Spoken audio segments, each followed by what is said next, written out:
I need you to take that out for me. What's all this? This is something that should have happened a long time ago. Oh my god, do you realize how much unhealthy food we have in our household right now? We're just asking for future medical problems. I mean, look at the ingredients list on this thing. We're clearing all this stuff out and I'm starting over from scratch. Justin! What? What's going on? Why must something be going on, Michael? I'm not looking. You know what? Do you even know that not all fruits are created equally? I mean, some of these are just so full of empty carbs that they're not even worth eating. It's just basically sugar. I did not know that. You know, it's time we got our act together and started taking care and parenting our daughter. Are we not doing that already? I'm just saying we need to do a lot better job of it, okay? My daughter is not going to grow up in an unhealthy home. What are you even talking about? I'm talking about this stuff, Michael. Look at this stuff. Okay, I am completely lost, Justin. What happened? Nothing happened, Michael. That shouldn't have happened a long time ago if we were looking after the well-being of our child. Okay, wow, I have no idea. Yeah, well, it's about time you get one, Michael. So I'm gonna take a pause Oh, yeah. before I say something I might regret. You know, And I suggest that you do the same. Where's Mandy now? It's Friday. She's at your parents' house, Michael. What, you don't remember that either? With all this? No, I forgot. Yeah, figures. I'm gonna go take a shower. Yeah, go take a shower. Go take care of yourself, Michael. Leave me to deal with everything What do you else. want from What do me? I want? Why do I have to spell it out for you? Why? Because this is coming all way the hell out of left field, and I am completely and utterly lost. Oh, you're lost? Great. Well, we're all lost, Michael, okay? Just some of us are a little bit better about keeping our shit together when all anybody wants is for somebody to be there for them and love them and maybe take care of them. But I guess that's too much to ask, right? Because they're all too busy with their own lives, with their own bullshit lives, with their own bullshit prejudices, and they don't even care about the kind of damage that they do to somebody, the kind of irreversible damage that they left me with for the rest of my life. And then you're just left there, wondering if you could have done more, if you could have been better, if you were just smarter, maybe if you just got good grades. Justin! Shit! Hey, please, hey, breathe. Please, you are not your parents. You have never been your parents. You will never be your parents. Mandy adores you. She loves you just as much as I do, and knows with absolute certainty that your love for her is unconditional. You don't have to do anything except be the kind, generous, giving man that you are. I hate how broken I feel. I love everything about you. I don't see how. Because my love for you is not so fragile, Justin. You're not defined by the offenses of your parents. You're wrongly injured by those who should have protected you. That is not weakness on your part. That is failure on theirs. You're not a victim, Justin. You're a survivor. I'm so sorry. Hey, you don't have to apologize. Oh my god, Michael, what I said to you. Justin. I'll clean this up. No, hey. It'll keep. No glass. Shower. Then you're gonna tell me about your day. Okay.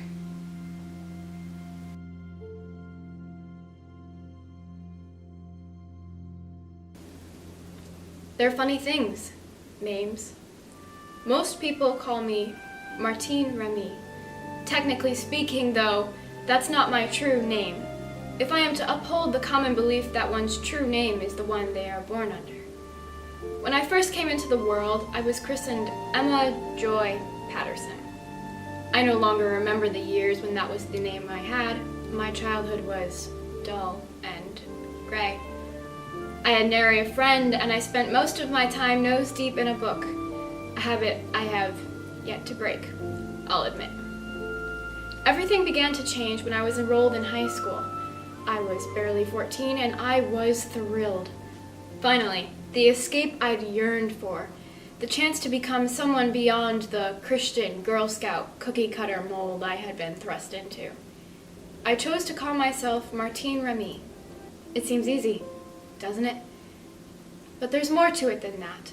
I acquired my name from several Belgian colloquialisms. The first one, tonton, meaning nothing. Faire tonton, to go without. I had no real sense of self at this point. Nothing was all I knew of myself. all I knew of the world, really, and all anyone had seemed to see in me. It was fitting, I thought. Altogether, the name meant rising from nothing, as I hoped to do in my time throughout high school. The paradox? I only discovered myself once I became Martine Remy. I found I was more of something when I had nothing. What was intended to conceal my identity became the only identity I had. There is an increasingly few number of people who remember Emma Patterson, and even fewer, if any, who know that I am them. Anyone who's asked me for my name in the past couple of years has received the same answer.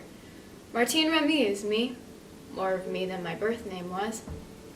My life as Remy has shaped me, not what came before that. Remy is what they all call me, how they all recognize me. The question I have is, isn't a name supposed to explain someone? To define them? I am not nothing any longer. I have thoughts and feelings and passions, hopes and fears and emotions. I know who I am now. I am human. I have wonderful friends that have become my family, and wonderful adventures that have become my life. No, I am not nothing. Some might see me as everything, and they do not see the drastic irony here.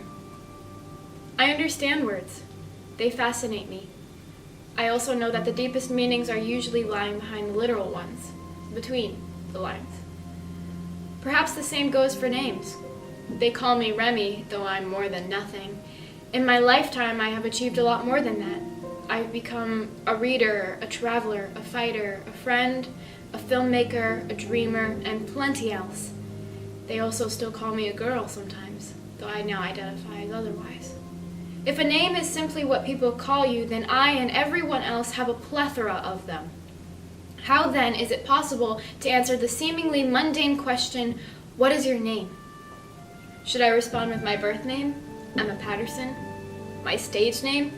One of the many position names I have been given throughout my life.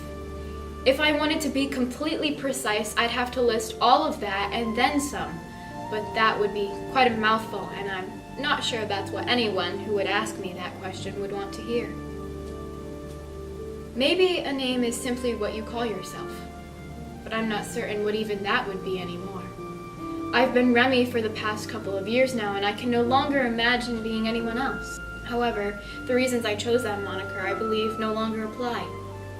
Maybe a name doesn't reflect yourself so much as it reflects your family. After all, it's them who chose it, at least in the beginning. That's reasonable enough. A newborn knows no words and cannot pick a name for themselves. Names often change throughout adoption and marriage and that sort of thing as well. My surname came from my father and my Christian name from my mother, my family name from myself, as for a time I was all I had. But now my family has since changed. I never expected that I would be where I am today, that I would have this sense of identity that I do in myself today. If I keep Martine Remy as my name, it is because that is what people know me as. It's what they call me, what they recognize me as. It is who I am. Maybe names aren't meant to be literal. Maybe they don't matter at all. I tend to overthink things and apply logic where there is none. If a stranger asked me my name right now, what would my answer be?